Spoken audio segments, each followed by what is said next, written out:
Hello, my name is Steve Gearhart, and this is the Unagi Observer. Thank you so much for stopping by. I hope you guys are doing well out there in that COVID-19 world. I hope you're not sick, and if you are, I hope you get better soon. Today's little topic is not going to be on anime or manga. It's going to be retro still, but we're going to talk about live-action movies, particularly cop gangster dramas. So in the 30s and 40s, Toei, major film company, was making movies, gangster movies, where the Yakuza, where they were kind of the good guys. And insofar that in the crime world, you have good Yakuza and you have bad Yakuza. And it's just a very, very fluff almost kind of story. You know, it's kind of like the very simplistic story arc where the protagonist has to choose between loyalty of his Yakuza family or his best friend, who might or might not be a cop, or he's doing it for the love of a woman or something like that.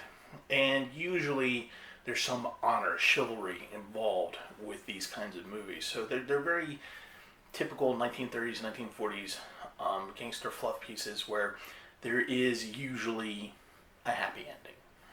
I'm not saying that they're bad movies, it's just that that's kind of what they want to portray. And the Yakuza has. And keep in mind, the Yakuza, at this time, actually has a pretty good rep. They're kind of like what the Black Hand used to be, which the Black Hand predated the Italian Mafia here in America. In that, they would pick up where government would either not care about, or they would just slide or just fail at utterly, like pursuing crimes, or providing structure for the neighborhood, or justice for the neighborhood, or safety for the neighborhood, or even things for the neighborhood. The Yakuza did a really good job in providing those things. So the Yakuza got a really kind of good rep. Yakuza at that time were not really, they actually never really were that incredibly violent. So like when you see some of the Yakuza movies of the 90s and early 2000s where it's just like blood everywhere and guns and swords and everything, not so much. The Yakuza are actually far more civilized than that. That is not to say that they won't kill your butt in a second. It's just that they're more choosy on how they do things. So in the 30s and 40s, the Yakuza has a good rep. Then you get into World War II, and Japan loses the war. Now, at this point, the Yakuza steps in during Reconstruction. Here's what happened. Unfortunately, in Japan, just like any other country, there is a period of corruption. So there was a lot of Japanese corporate interests that were corrupted, and they kind of cut corners, and they kind of denied services, denied product to the regular Japanese person if there was no profit to it. So so there's that problem. The other problem was that the cops were mainly bullies, and they were jerks, and they were corrupt as well, and they were on the take as well. And they were doing things just like what criminals would do. They would come up to your house and say, pay me a monthly stipend of whatever to prevent me from burning your house down. Shaking people down. So the Yakuza, instead, what they did is they kind of went in and said, okay, well, the neighborhood needs XYZ. They went out and got XYZ for the neighborhood at cut rate costs, and they decided that they were going to make profit on volume as opposed to individual items. And that made them look really good to the Japanese people. So it wasn't just items, it was also services, it was also justice. If the cops who were being jerks decide, don't care if that guy got murdered, don't really care, I'm not going to lift a finger, the Yakuza would. So their stock rose. So movies still reflected the chivalrous nature of the Yakuza. Keeping in mind that the Yakuza are still an organized gang of thugs that were taking advantage of the situation. Having said that, they did have a good outlook from the people on them. So, I don't know. And the movies didn't help either. The movies made them look even better. So what happened? Well, by the time Reconstruction ended, when you hit the 60s and you started hitting drugs, and the drugs started coming into Japan, it's very hard to smuggle drugs into Japan, but still got in. And there was this kind of feeling among the young folk of Japan who were very young during the war or had been born after World War II, who were just kind of like, wait a minute, I don't care about any of this. I want to live my life. I just want to be a rebel, whatever. And so then the movies started going in a different direction. So instead of showing Yakuza as being chivalrous and good Yakuza anti-hero versus bad people, bad cops, bad corporations, they started getting a little bit more real. They started looking at the Yakuza as more and more like, okay, these guys are criminals. These guys do take advantage. They are corrupting our youth with their lifestyles. Everyone wants a fast car, sunglasses, wants to be rich quick. So they started portraying the Yakuza that way. The problem is that the corporations were still corrupt and the police were still corrupt. So now you had movies being made where it wasn't about one set of organizations going up against another organization or an individual within an organization trying to clean up their organization. Instead, it's just about one or two individuals, usually accusing a person or a cop, both of whom are on the take. They're corrupt as well. They tell you they're corrupt. They're not great people. You can see right away they're not great people. They don't hide it, but there's something that happens that makes them go, okay, that's a bridge too far. I've got to do something about this. And that's kind of what the movies are like. So instead of, going up against corruption, it's more along the lines of, you know what, for personal satisfaction, for personal justice, because I like this person, because this person's a friend of mine, I'm going to help them out on this one thing, even though otherwise I'm a jerk. At least I can do at least this. And so these movies become really dark.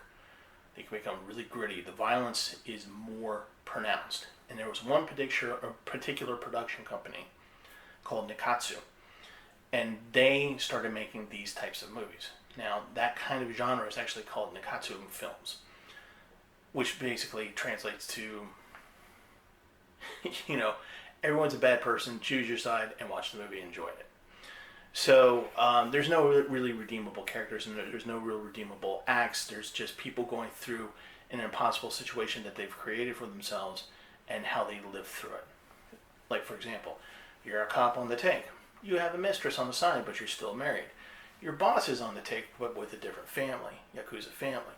How do you go through your life through that? How do you navigate? So that's the cop side of it. For the Yakuza, it's how do I gain more power? How do I gain more money? I want my sunglasses. I want my fancy cars. How do I get that? Crap, these are people that I'm hurting, and these guys are hurting my people because of the things that I want. How do I navigate that?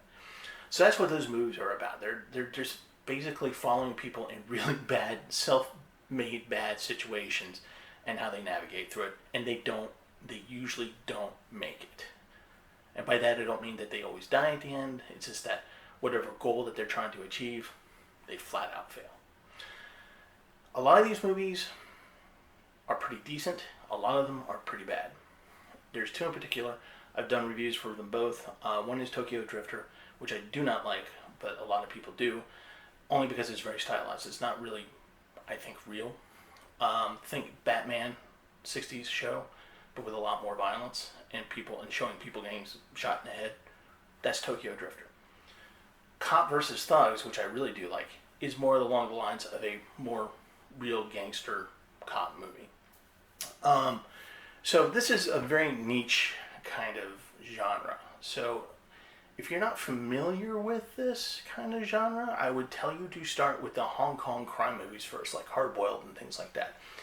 If you like those movies, then go back to the Japanese gangster movies of the 70s, late 60s, early 70s, particularly the Nakatsu movies, particularly Cops versus Thugs or Battle Without Honor series, I think it's called. And check those out. You might like those. But just keep in mind that they're really rough movies, and in the end, you're just kind of like, well, who the heck was I supposed to root for? It was a good action flick, but who was I supposed to root for? Sometimes that's the question you ask at the end of it. So if you're willing to put up with those kinds of things, then go ahead and try it. I'm kind of iffy on this. It kind of depends on who you are. Or if we were to put it in an anime sort of kind of view, if you liked what happened to Light, if you understood what was going on with Light in, I can't speak today.